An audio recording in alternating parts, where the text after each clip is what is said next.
산상설교 우리가 팔복에 대해서 배웠죠. 팔복. 이제 비애티튜드라고 하는 그 팔복산인데요. 천주교에는 이 팔복을 비애티튜드라고 이렇게 명을 지어놨어요. 행복이라는 뜻이거든요. 행복하다라는 뜻입니다. 8가지의 우리의 복받을 수 있는 마음의 자세죠. 그러니까 이 복받는다는 말은 행복할 수 있는 이 말입니다.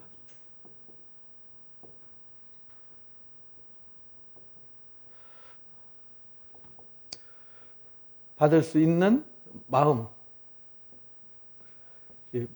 이게 중요하죠. 마음. 그래서 심령이 가난해야 된다고 우리가 배웠어요. 그래서 이 마음, 이게 이제 바뀌지 않으면 하나님의 은혜가 임할 수 없고 행복할 수가 없어요. 여기서 말하는 이 행복은 위로부터, 하나님께로부터 주어지는 행복을 말하는 거거든요. 땅에 있는 행복은 지나가 버리잖아요. 소멸된단 말이에요. 근데 하나님이 주시는 행복은 변하지 않아요. 계속 있는 거죠. 우리가 신앙이라고 하는 것은 아브라함도 굴곡이 있고 노아도 굴곡이 있고 다윗도 굴곡이 있었잖아요. 솔로몬도 굴곡이 있었고 이 신앙은 굴곡은 있을 수 있어요. 그러나 하나님의 택하심에는 변함이 없어요. 하나님의 택하심, 부르심에는 결코 후회하심이 없다. 하나님의 하시는 그 일에는 절대 실수라는 게 있을 수가 없어요. 그래서 한번 택하심을 받은 사람들은 이 사람들이 이제 회개한 사람들이잖아요. 우리 3장에서 배웠듯이 하나님 앞에 돌이켜서 죄를 회개하고 씻음 받았어요. 이게 죄 사함 받은 거잖아요. 죄 사함. 이 죄 사함 받았다는 얘기는 죄가 죽었다. 이게 장례 치렀다는 거잖아요. 장례. 장례 치렀는데 또 죽느냐? 안 죽어요. 한 번 죽은 걸로 끝나는 거예요. 그래서 항상 기독교의 정신은 요거에 대한 대부분의 사람들의 신앙에 확신이 없어요. 한 번 내가 회개하고 내가 그리스도와 함께 죽었어요. 그리고 그리스도 안에 다시 태어났잖아요. 이 생명은 죄를 해결해주고 속죄한 새 생명이기 때문에 이 신분이 안 바뀌어요. 이거는 하나님이 이 거듭남, 중생 또는 이건요 하나님이 주시는 하나님의 인치심, 이게 인치심이란 말이에요. 이거는요 하나님이 법적으로 정해놓은 거기 때문에 내가 아니라고 우겨도 나는 하나님의 자녀 아니야라고 내가 고함 지르고 우겨도 하나님의 자녀예요. 왜? 하나님이 정해놓고 하나님이 안 바꾸시니까. 이게 이제 은총이란 말이에요. 이게 은혜죠. 왜? 나는 아버지 아들, 제가 아버지한테 가가지고 저는 아버지 아들 절대 아닙니다. 너는 내 아들이야. 아니요, 저는 절대 아버지 아들 아니라니까요. 그렇게 한다고 제가 아버지 아들의 법적 권한이 없어지지는 않는단 말이죠. 이게 법적, 그래서 그걸 이제 칭의라고 이렇게 표현했어요. 칭의. 이게 칭의는 너는 의로 와라고, 너는 내 거야. 너는 죄가 없어. 내가 예수님의 십자가의 값으로 지불하고 너를 샀어. 너는 내 거야 라고 하나님이 했기 때문에 내가 아니라고 우겨도 어쩔 수 없어요. 하나님이 정하셨어요. 그러니까 은혜예요. 값도 없이 나는 한 것도 없는데 나는 자격도 안 되는데 하나님이 값 없이. 그래서 이 신앙이라는 굴곡은 있지만 한번 택하신 자들은 절대로 버림받지 않아요. 그러니까 우리가 혹시 내가 실수하고 좀 부족하다고 해서 하나님 나 외면하지 않았을까, 나 버리지 않았을까 이런 어리석은 생각을 하면 안 돼요. 언제든지 나를 두 팔 벌려 환영해 주시는 돌아온 탕자를 끌어안듯이 누가복음 15장 말씀처럼 항상 우리를 기다리시고 우리를 품어주시는 하나님이다. 그러니까 이거 얼마나 감사합니까? 저는 이거 생각하면 너무 감사해요. 어려운 일이 있을 수 있죠. 환난이 있을 수 있죠. 그러나 그걸 해결해주고 품어주고 안아줄 수 있는 아버지가 계시니까 얼마나 감사합니까? 그러니까 이런 사람들은 행복할 수 있어요. 근데 이런 사람들은, 이 회개한 사람들은 어떤 마음의 자세를 갖냐면 하나님을 향한 갈망하는 마음이 있다는 거죠. 심령이 가난한 자. 그 다음에 애통한다는 거죠. 내가 죄 짓고 죄 졌는데 죄 진 줄도 모르고 뻔뻔스러운 사람이 아니라 죄 짓고 불의를 행하면은 가슴에 가만히 놔두질 않아요. 성령이 방망이질해 가지고 너 회개해. 너 지금 죄 지은 거야. 너 불의를 행한 거야. 너 지금 어둠이야. 막 이렇게 막 가슴에 방망이질해서 이 하나님의 자녀들 회개한 사람들은 가슴 속에 성령이 가만히 있지 않아요. 그래서 뭔 기도 좀 안 하고 좀 게으른 생활하고 이러면은 견딜 수 없게 해요. 그래서 애통하는 거죠. 그런 사람들이 다시 위로를 받는 거죠. 온유한 자가 복이 있어요. 예수님의 인격을 닮아가지고 분노하고 막 거칠고 흉측한 성격이 아니라 정말 낮아져서 겸손하고 온유한 사람이 복을 받아요. 그런 사람이 하나님께 사랑도 받고 사람들한테도 사랑받는다. 이제 지난주에 배웠어요. 의에 줄이고 목마른 자, 정말 이 거듭나고 택하심을 받은 하나님의 자녀로 인침받은 사람들은 어떻게 하면 하나님을 기쁘시게 할까? 어떻게 하면 저 불쌍한 사람을 도와주고 어떻게 하면 저 사람을 세울까? 막 이 하나님의 의를, 하나님 기뻐하시는 일을 하고자 하는 간절한 마음이 있어요. 그래서 그 사람들은 하나님이 말할 수 없는 기쁨과 즐거움을 줘요. 그래서 의에 줄이고 목마른 자는 배부름을 얻게 되는 거예요.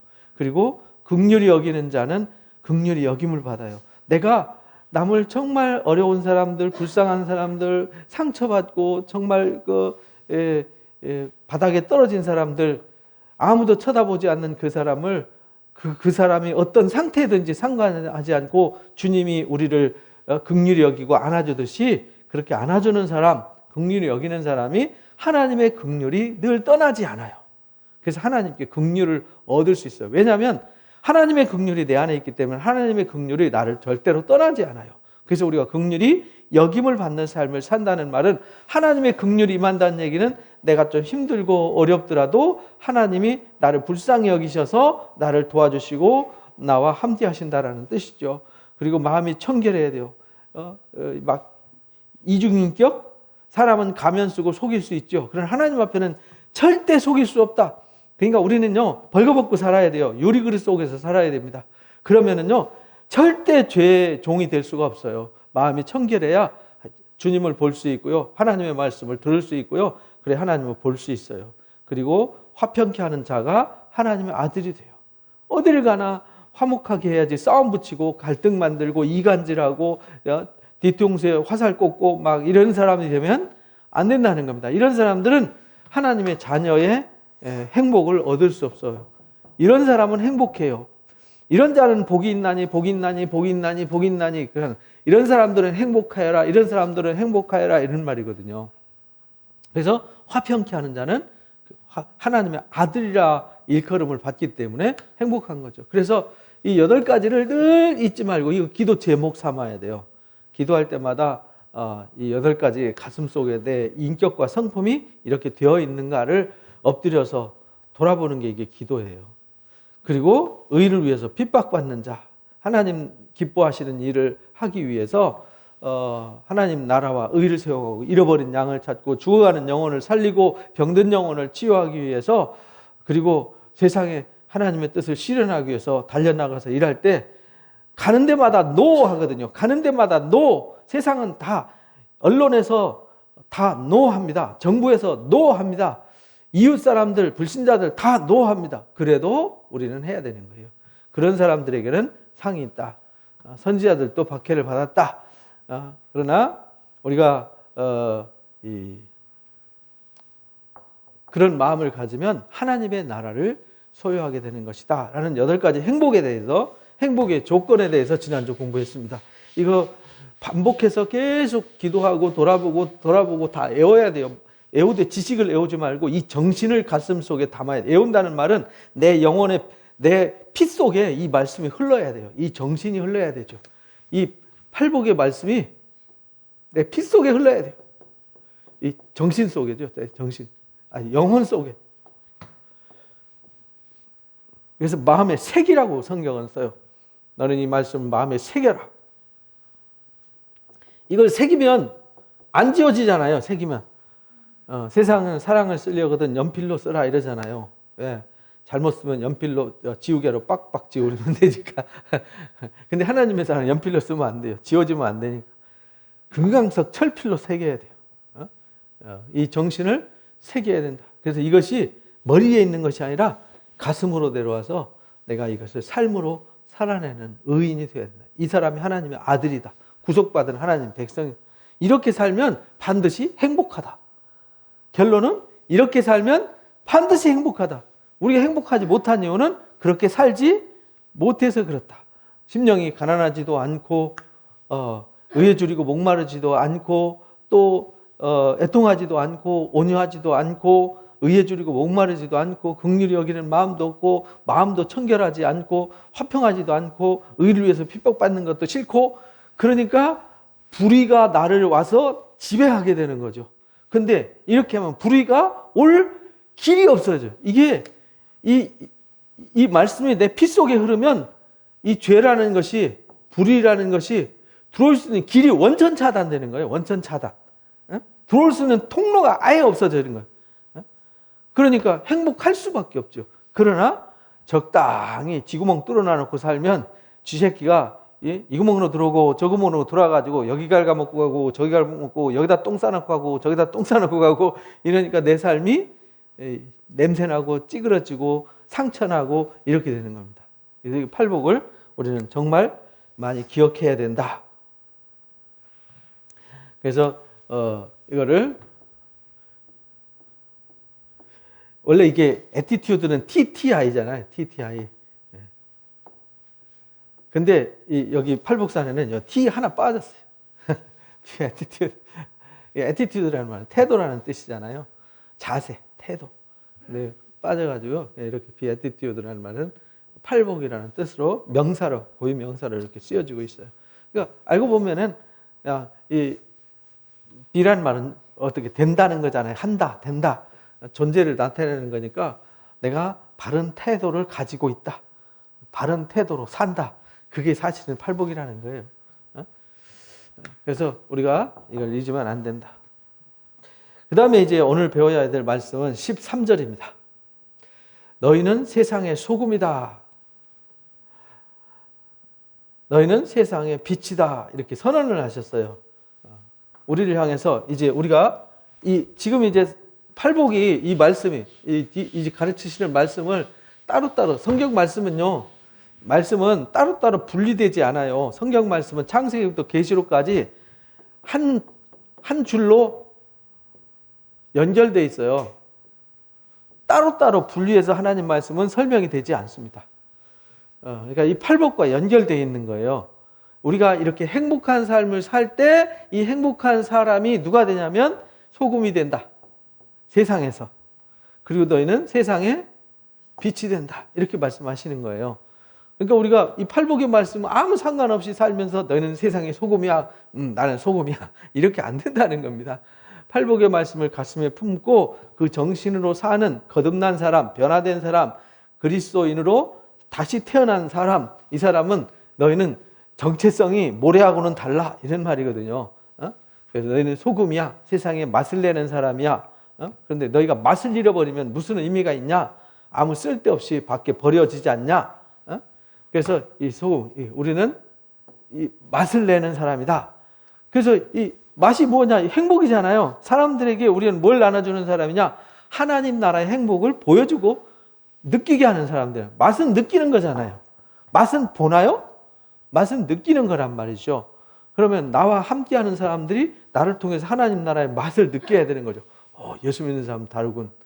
역시 진리를 아는 사람은 다르군. 역시 예수님이 가르친 말씀으로 인격과 성품이 변화돼서 행복한 사람들은 다르구만. 복이 있는 사람들은 다르구만. 이게 이제 맛으로 느껴져야 돼요.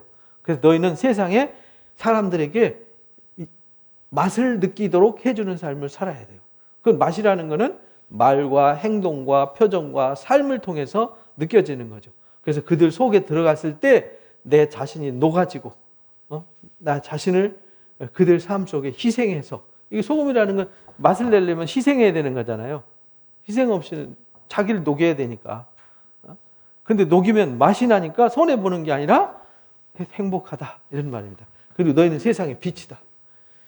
빛이라는 거는 불 켜서 비추는 거잖아요. 근데 불 켜가지고 이 불은 산 위에 있는 동네가 숨기지 못해요. 왜냐하면은 대부분의 이스라엘 나라는 이렇게 생겼잖아요. 그럼 여기에 마을이 있어요. 여기다 불을 켜놨어요. 이 불을 켜놨어요. 그럼 이 불을 뭘로 감춰요? 감출 방법이 없잖아요. 요 밑에다 놓으면은 이렇게 덮어버리면 되지만 이 산 위에 있는 거는요 감출 수가 없어요. 그렇잖아요. 저 국기 기봉 위에다 꼽아놓으면 감출 길이 없잖아요. 뭘로 감춰요 저거를? 꼬부려서 막 파묻기 전에는. 근데 산을 포크레인으로 파서 옮기기 전에는 안 없어진단 말이에요. 감출 수 없어요. 그러니까 빛이라는 속성은 감춰지지 않는 거예요. 그리스도인의 삶은 자신을 녹이는 거고요. 자신을 희생해서 빛을 비추는 거예요. 그래서 산 위의 동네가 숨지지 못해요. 그래서 사람들이 등불을 켜가지고 제가 이제 불 켜가지고 요 밑에다 이렇게 감춰놓으면 이 불을 갖다가 꺼내가지고 요 밑에다 감추면 무슨 의미가 있냐 이 말이죠. 빛을 감춰버리면 이게 드러내서 위에다 켜야 모두를 비추는 거 아니냐. 그래서 복음은 몰래 없어요. 복음은요, 너만 알아 이건 없다 이 말입니다. 빛을 켜놔놓고 너만 봐. 이런 빛이 세상에 천지 어딨냐고요. 이게 이제 빛이 이제 진리의 삶이거든요. 하나님의 말씀으로 너의 삶을, 이거 삶으로 비추는 거예요. 그러니까 진리는요, 뭐 신천지처럼 막 거짓말하고 속이고, 그건 벌써 감추는 거잖아요. 속이는 거잖아요. 그거 벌써 나는 빛이 아니야 라고 스스로 인정하는 거잖아요. 그거 뭐 설명할 것도 없죠. 옳으니 그르니 따질 것도 없잖아요. 근데 말하는 거 막 거기에 독화살이 들어있잖아요. 거기는 소금이 아니에요. 거기는 아주 악한 독이 들어있는 거죠. 소금도 아니고 그건 스스로가 감추고 숨기고 속이고 하니까 그건 빛이 아니에요. 빛도 아니고 소금도 아니에요. 그러니까 우리는 어딜 가나 이 복음의 본질은 진실하고 정직하고 공의롭고 이런 거거든요. 정의롭고. 그러니까 어딜 가나 진실해야 돼요. 어딜 가나 공의롭고 어디 가나 정의로워야 돼요. 감추고 속이고 막 이용하고 가면 쓰고 이건 진리가 아니에요. 그래서 예수님은 어딜 가나 당신이 떳떳했어요. 지금 뭐 세상에 권력자들, 세상에 뭐 지도자들 다 가면 쓰고 살잖아요. 집에서나 밖에서는 개인적으로는 숨어서 뭐 나쁜 짓 다 하면서 사람들 앞에서는 막 가면 쓰고 웃고 살잖아요. 나는 이렇게 착한 사람이야. 나 이렇게 나 인기 있는 사람이야 하잖아요. 근데 그 이면 속에는 양의 탈을 쓴 늑대와 같은 삶을 산다는 거죠. 그래서 의인은 없나니 하나도 없다 이렇게 말한 겁니다. 그러나 그리스도인들은 그런 옛사람이 죽어버렸어요. 새 사람이 되었기 때문에 너희는 빛이 된다. 그런데 여기서 가르치는 이 예수님이 가르쳐주는 산상설교의 말씀이 당시에 듣는 사람들은 무슨 말인지 이해가 되질 않았어요. 무슨 뜻인지도 이해를 하지 못했어요. 그럼 이 말씀이 언제 실행이 되었느냐? 예수님이 부활 승천하시고 오순절 마가다락 광에 성령이 임할 때 예수님이 말씀하신 것이 뭐였어요? 생각났어요. 그래서 요한복음에 주님이 가시면 성령을 보내겠다. 그가 내가 말한 것을 생각나게 할 거다. 그래서 요한복음 14장 26절에 보면 보혜사 곧 내 아버지께서 내 이름으로 예수님의 이름으로 보내는 성령이거든요. 예수님의 이름으로 보내는 거예요. 그가 너에게 모든 것을 뭐해요? 가르쳐요. 예수님이 이거 가르쳐줬는데 무슨 말인지 못 알아들어요. 그래서 성령으로 가르쳐주면 깨달아져요. 그래서 내가 너에게 말한 것을 뭐하게 해요? 생각나게 해요. 이때는 들었는데 무슨 말인지 몰랐어요. 그런데 예수님의 제자들이 예수님이 부활 승천하시고 나서 성령 받은 후에 이 말씀을 알고 이 복음서를 기록하고 사람들한테 예수님이 이렇게 말씀하셨어 라고 가르치는 거죠. 그래서 우리가 팔복의 말씀을 지킬 수 있는 것은 나 스스로는 못 지켜요. 우리가 그 말씀을 듣고 깨닫고 그 말씀으로 살 수 있도록 우리에게 은혜를 부어주시는 거예요. 성령으로. 그래서 성령 받은 자들만 깨달을 수 있고 성령 받은 자들만 이걸 행할 수가 있어요. 그래서 성령 받은 사람들만이 거듭난 삶을 살아가게 되는 것이죠. 그래서 예수님이 말씀하신 걸 생각나게 한다. 가르친다. 이렇게 말해요. 15장에서도 내가 아버지께로부터 너에게 보낼 보혜사 곧 아버지께로부터 나오시는 진리의 성령이 오실 때에 그가 나를 증언할 것이고 그가 예수님에 대해서 예수님이 뭘 가르쳤고 예수님이 어떤 분인지 뭐하러 오셨는지 왜 예수를 믿어야 되는지 이걸 가르친다는 거예요. 그래서 16장에서도 그렇게 가르쳐요. 13절에 보면 진리의 성령이 오시면 그가 너희를 모든 진리 가운데, 이게 진리잖아요. 그죠? 예수님이 가르쳐주신 진리의 말씀 가운데, 이 소금 가운데, 빛 가운데, 그리고 예수님의 부활 가운데, 하나님의 나라 가운데, 그 예수님, 그것이 예수님이 성경을 똘똘똘똘 말아가지고 이 한 글자로, 한 단어로, 명사 하나로 탁 털어서 정리하면 예수님이거든요. 예수. 그리고 이 예수님을 다른 명칭으로 바꾸면 사랑. 그리고 또 다른 말로 말하면 하나님의 나라, 천국이죠. 하나님의 나라예요. 이 예수님이 곧 뭐냐? 영생이에요. 예수님이 곧 길이에요. 예수님이 진리죠. 예수님이 생명이죠. 그러니까 사실은 예수님이 모든 것이에요. 그래서 진리의 성령이 와서 뭘 가르치냐? 사랑에 대해서, 천국에 대해서, 영생에 대해서, 길에 대해서, 진리에 대해서, 생명에 대해서, 영광에 대해서 가르치시는 거예요. 그래서 모든 진리 가운데 인도한다는 말은 이 모든 이 영광 가운데 이끌어간다. 그가 스스로 말하지 않고 보고 들은 것, 이미 예수님이 다 말씀하셨고 사도들이, 선지자들이 다 기록해 놓은 거 가르치시는 거예요. 그걸 다시 생각나게 알게 하고 깨닫게 하는 거예요. 그래서 우리 교회가 그걸 하는 거잖아요. 열심히 성경을 가르치고 다시 가르치고 또 다시 가르치고 부지런히 가르치는, 예수님이 그 부지런히 가르치라고 했으니까 이것이 이제 빛과 소금이에요. 빛과 소금. 이같이 너희 빛을 사람 앞에 비추게 해라. 그래서 우리 삶을 우리가 축복의 통로가 되라 이런 말이에요. 내가 하나님의 빛을 비추는 도구가 된다 이 말이죠. 너희는 세상의 빛이니까 사람들한테 빛이 비치게 하라. 사람 앞에 비치게 한다는 말은 내가 빛인데 하나님이 그리스도가 내 속에, 빛 대신 그리스도가 내 속에 들어오니까 내가 빛과 하나가 돼서 내가 빛이 되는 거잖아요. 그래서 나를 통해서 빛이 비추어지게 되는 것이죠. 비추어져서 그들로 너희 착한 행실을 보고, 여기서 착한 행실이라는 말은 세상 사람, 아이고 저렇게 착하지 이렇게 말하는 세상 사람들이 말하는 착함이 아니라, 그런 착함이 아니라 하나님의 착하심. 그 착함은 뭐냐면 이거 진리예요. 이 행복이지.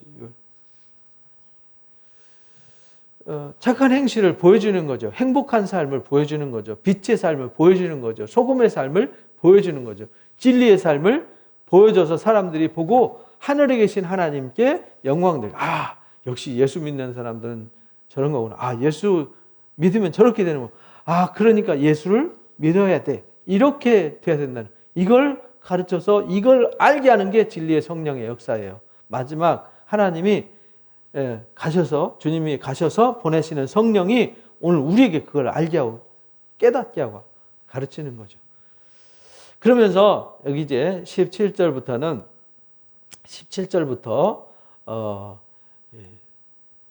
20절까지는 율법에 관한 얘기예요. 내가 율법을 폐하러 온 게 아니야. 율법이나 선지자, 이거는 뭐냐? 모세오경이나 선지자들의 글을 없애려고 온 사람이 아니야. 이런 말이에요. 오히려 없애려고 온 게 아니라 완성시키러 왔어. 완전케 하려고 왔어. 이렇게 가르쳐줘요. 그러니까 우리가 구약성경은 구약성경대로, 신약성경은 신약성경대로 다르다고 가르치면 안 되는 거예요. 구약이나 신약이나 똑같은 얘기예요. 성경은 똑같은 하나님이, 똑같은 성령이, 똑같은 주님이 하시는 말씀이란 말이죠. 한 하나님이, 한 주님이, 한 성령이 하는 얘기인데 그 말씀이 구약의 하나님 다르고 신약의 하나님 다르면 그건 가짜잖아요. 그건 무슨 진리예요, 그게. 진리가 아니지.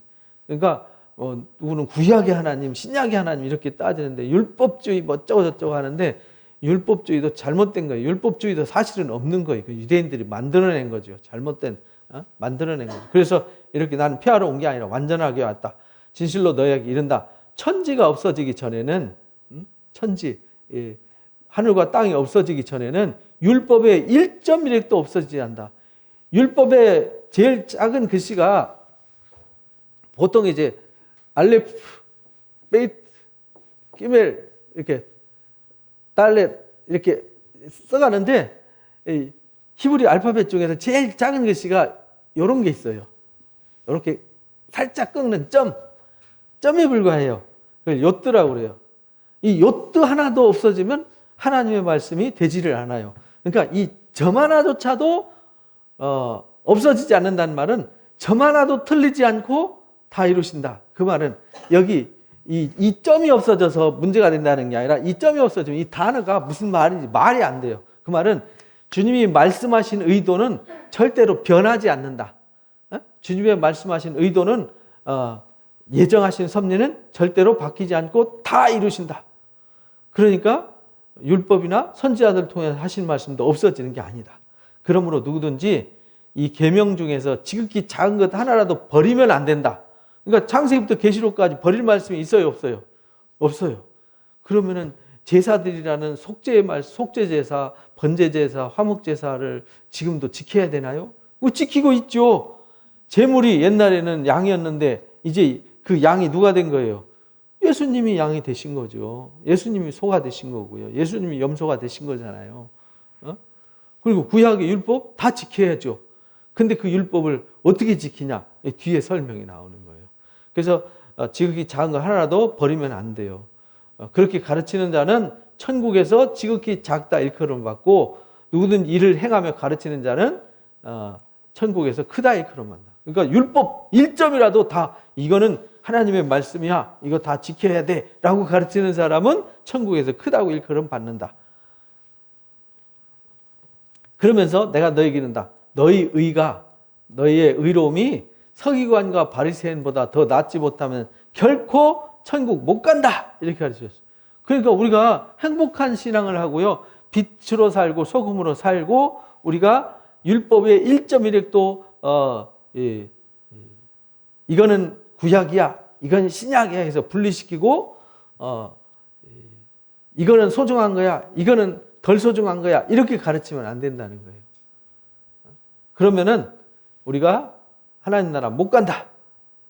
그리고 서기관과 바리새인보다 하나님의 의가 더 드러나야 된다. 이 서기관과 바리새인들은 당시에 성경을 암송하는 사람들이거든요. 우리는 창세기부터 신명기까지 말씀 못 외우잖아요. 이 사람들은 다 외워요. 암송을 합니다. 시편 다 외워요. 이사야서 다 외웁니다. 근데 우리는 못 외우잖아요.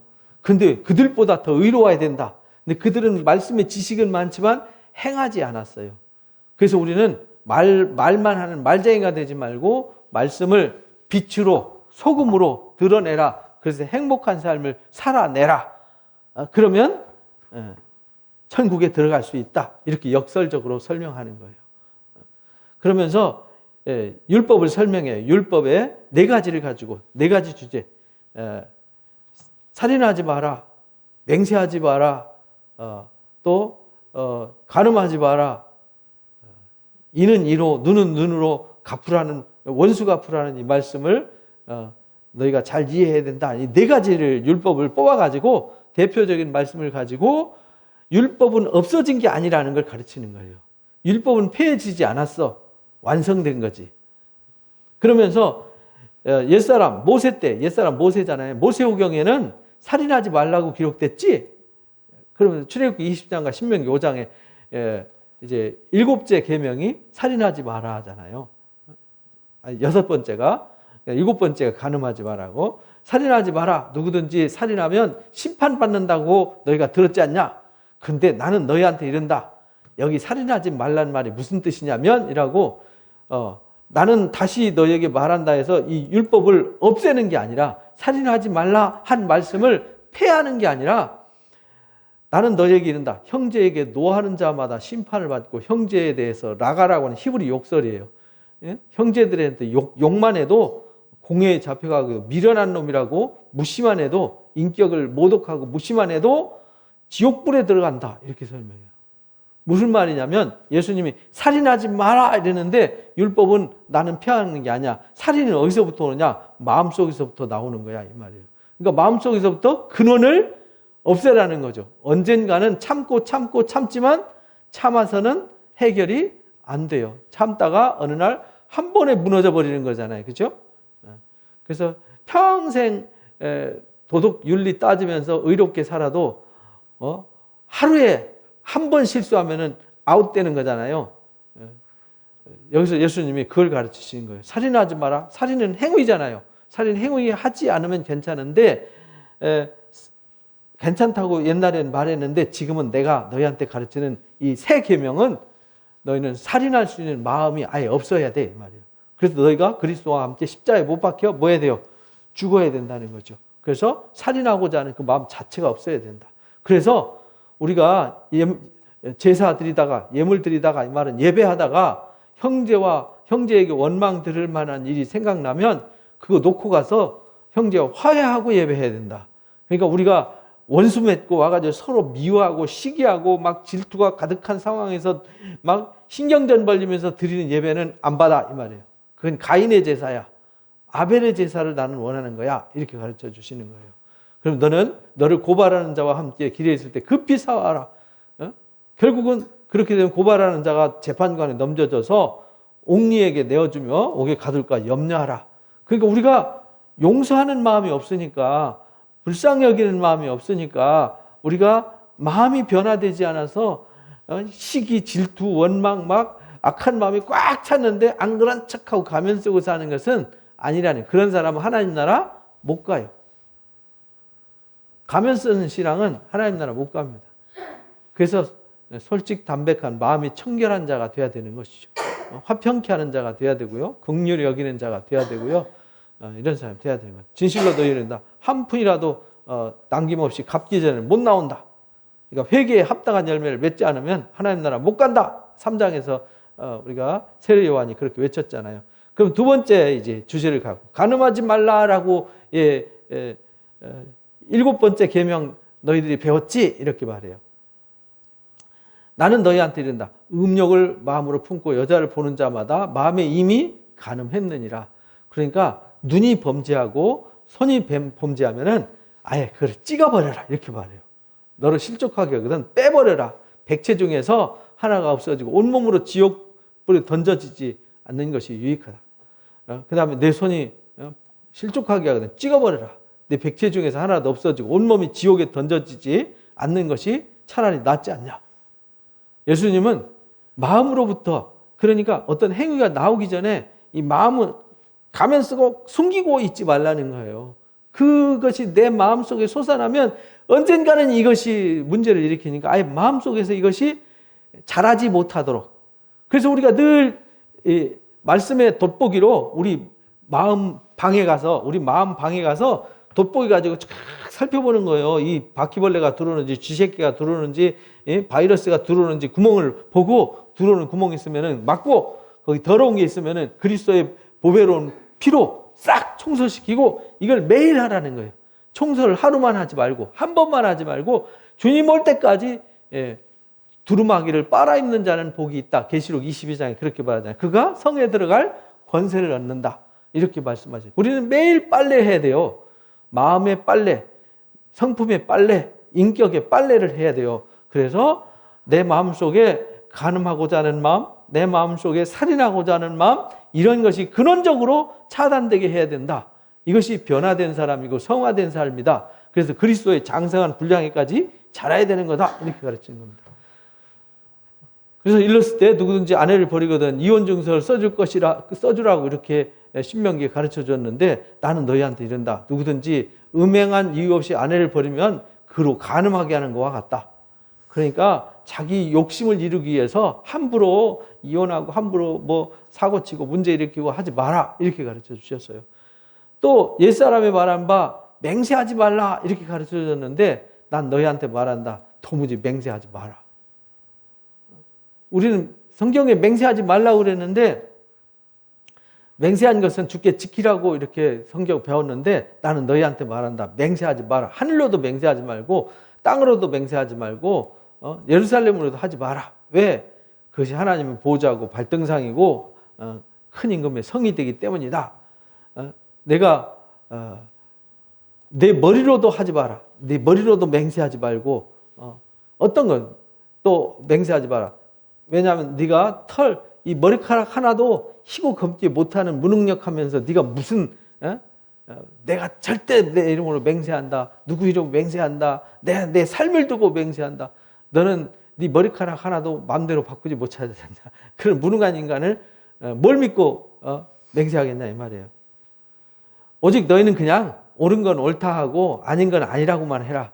그래서 말씀을 보고 말씀에 보니까 이건 옳다 했네. 그건 옳다라고 말하고 성경에 하나님 그건 아니라고 했네. 그건 아니에요. 이렇게 말하라는 거예요.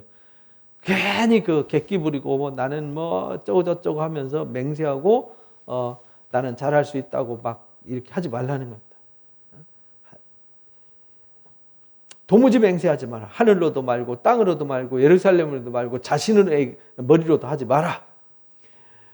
그러면서 또 눈은 눈으로 이는 이로 갚으라 이런 말씀을 너희가 들었는데 나는 다시 해석한다. 나는 너에게 이르노니 악한 자를 대적하지 마라. 원수 갚지 말라는 거죠. 구약에서 원수 갚아라 라고 한 말은 미리 너희가 남을 때리면 너도 맞아. 네가 남을 죽이면 너도 죽어. 이런 걸 가르치기 위한 거지 진짜 죽이라고 가르친 법이 아니라는 거예요. 간음한 여자들은 죽여 할 때 간음하지 말라고 주신 말씀이지 죽이라고 준 말씀이 아니라는 거예요. 그러니까 구약에 하나님이 징계로 주신 말씀은 죽이라고 심판하려고 준 말씀이 아니라 심판의 자리 가지 말라고 예방의 말씀을 하신 거예요. 예방하고 그 문제를 근원을 해결하려면 어디로 가야 되냐? 그리스도에게로 가야 된다. 이걸 가르치기 위해서 율법을 주신 거잖아요. 대적하지 말고 오히려 오른밤 때리거든 왼밤을 돌려대라. 우리가 이 오른밤 맞는 건요. 이쪽 뺨이잖아요. 내 뺨은 오른쪽 이렇게 때리지만 내가 남을 때리면 이게 왼뺨이잖아요. 상대방 이렇게 때리면 왼밤 때리는 거잖아요. 그런데 오른밤을 때린다면 왼쪽으로 때려야 되잖아요. 그게 아니라 이렇게 때리는 거를 가장 모욕스러운 것이 이렇게 때리는 것보다 이렇게 때리는 것이 더 치욕스럽게 그렇잖아요. 야 자식아 이렇게 하는 것보다 이 자식아 이렇게 하는 거 다 뉘앙스가 다르잖아요. 그래서 이건 굉장히 모욕적이에요. 모욕적으로 상대방이 나를 때리더라면 반대뺨도 될 수 있어야 된다. 이것이 우리 그리스도인의 자세다. 이거는 아무나 못해요. 누구만 할 수 있냐? 팔복의 말씀을 가슴으로 채우는 사람. 그래서 예수님이 그랬고 사도들이 그랬어요. 진짜 복음으로 감동받은 사람들은 이거를 그렇게 하고도 오히려 그 손양원 목사님이 사랑의 원자탄 얘기가 자기 두 자식을 보는 앞에서 총살시킨 그 아들을 자기 아들로 밤새 무릎 꿇고 군대 사형장으로 끌고 가는 그 자식을 데려다가 자기 아들 삼은 거잖아요. 그건 우리 인간의 생각은 불가능한 거죠. 그래서 오른밤 때리면은 왼밤도 대라. 또 고발하에 속옷 가지고 그냥 아예 겉옷까지 줘버려라. 누구든지 억지로 오리를 가게 하거든 심리까지 동행해줘라. 이런 정신, 이게 우리는 이는 이노, 눈은 눈으로 이렇게 막 서로 막 요즘 보세요. 뉴스에 보면은 서로 막 정부를 헐뜯고 정부는 또 뭐 기독교를 뭐 핍박하니 뭐 어쩌니 하면서 막 서로 이렇게 하지. 그렇게 하지 말라는 거예요. 정부가 때리면 맞고, 누가 와서 태클 걸면 걸리고, 하라 그러면 하고 하라는 거예요.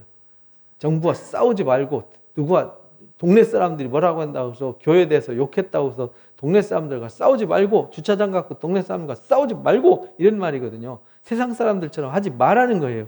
이게 산상설교에서 기본으로 가르쳐주는 이게 산상설교만 배워도 사실은 우리가 예수님의 모습을 보여줄 수 있죠. 내게 구하는 자에게 주고 꾸고자 하는 자한테 거절하지 마라. 이건 사실 우리가 못 지키는 말씀이잖아요. 근데 이걸 할 수 있어요. 왜 할 수 있냐?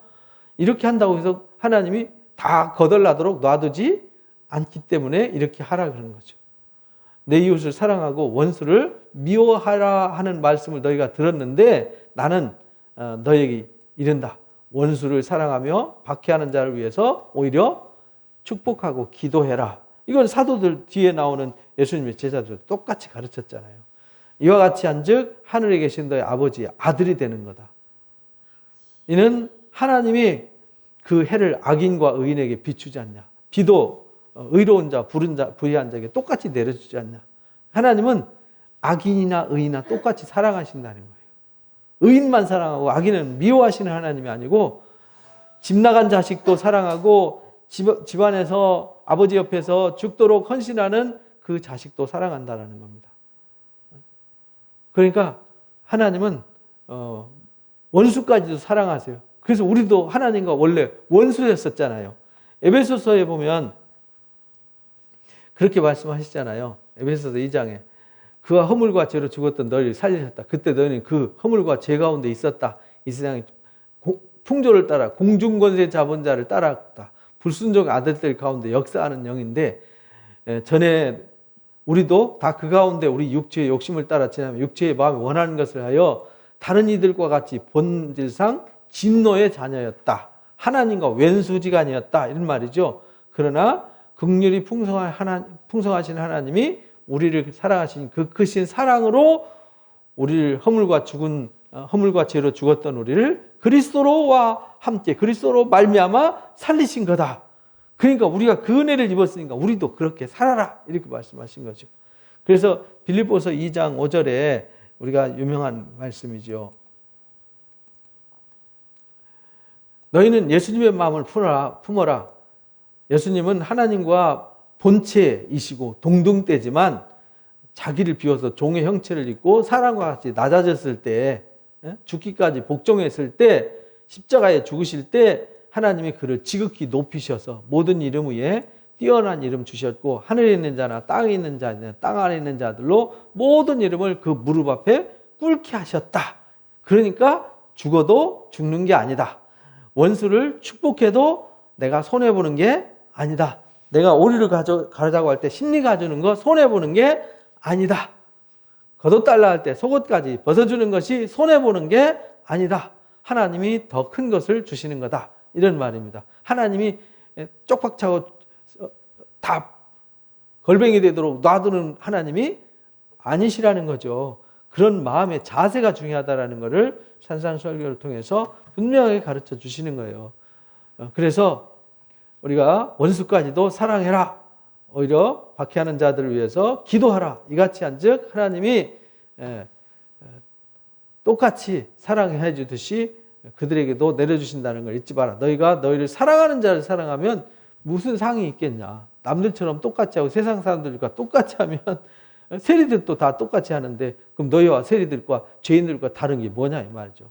너희가 너희 형제만 원하면 남보다 더하는 것이 무엇이 있느냐. 이방인들도 이같이 하지 않냐. 그러므로 하늘에 계신 너희 아버지의 온전하심과 같이 너희도 뭐하라고요? 온전하라. 이것이 하나님의 뜻이라는 겁니다. 근데 이렇게 큰일 났다. 이제 나 예수 믿으면 이렇게 살아야 되는데 난 어떻게 이렇게 살아? 못하죠. 저도 이거 못해요. 제가 이걸 어떻게 시켜요? 그런데 내 안에 계신 주님이 그렇게 살게 하세요. 그렇게 하면은 내 마음에 감동을 주세요. 그래서 의에 주시고 목마른 자는 배부름을 얻을 것이요. 이렇게 말씀하신 거예요. 의를 위해서 핍박받는 자들은 하나님의 나라를 소유할 것이요. 이렇게. 화평케 하는 자는 하나님의 아들이라 일컬음을 받을 것이요. 마음이 청결한 자는 하나님을 볼 것이요. 이렇게 말씀하신 거예요. 그러니까 나는 못 지켜요. 나는 못해요. 그러나 내 속에 하나님의 은혜가 들어오면 그 은혜가 나로 하여금 율법보다 더 뛰어난, 율법보다 더 두렵고 엄격한 이 법을 지키게 하신다. 이걸 성령의 법이라고 그래요. 내 안에 성령의 법이 들어와서 나를 사로잡아서 내가 말할 수 없는 탄식으로 내가 기도하지 않아도 나를 위해서 성령이 간구하세요. 주님도 나를 위해서 중보 기도하세요. 내가 지킬 수 없는 말씀을 지키게 하세요. 할 수 없는 것을 하게 하시는 거죠. 그러니까 은혜가 내 속에 들어와서, 그래서 바울이 그렇게 말하잖아요. 고린도전서 15장에 내가 나 된 것은 하나님의 은혜다 이렇게 말해요.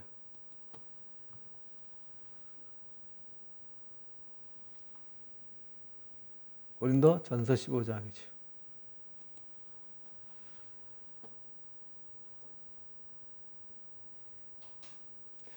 그러나 나의 나된 것은 본인도 나도 사도 중에 작은 자지만 하나님의 교회를 박해했는데도 나는 나를 불러서 사도 삼아 주셨다. 박해자였는데 사도 삼아 주셔서 내가 이제 사도 일을 하게 되는데 내가 사도 된 것은 하나님의 은혜로 된 거다. 내게 주신 그의 은혜가 헛되지 않아서 내가 모든 사도들보다 더 많이 수고했으나 내가 한 게 아니라 나와 함께 일한 하나님의 은혜가 일한 거다. 그래서 하나님의 은혜라는 찬양이 요즘 유행을 하잖아요. 요거 갖고 한 거거든요. 하나님의 은혜. 그러니까 내가 한 게 아니에요. 그러니까 내 속에 하나님의 은혜가 들어오면 감당할 수 없는 걸 원수도 사랑할 수 있게 해요. 긍휼히 여기게 해요. 불쌍히 여기게 해요. 화평케 하게 해요.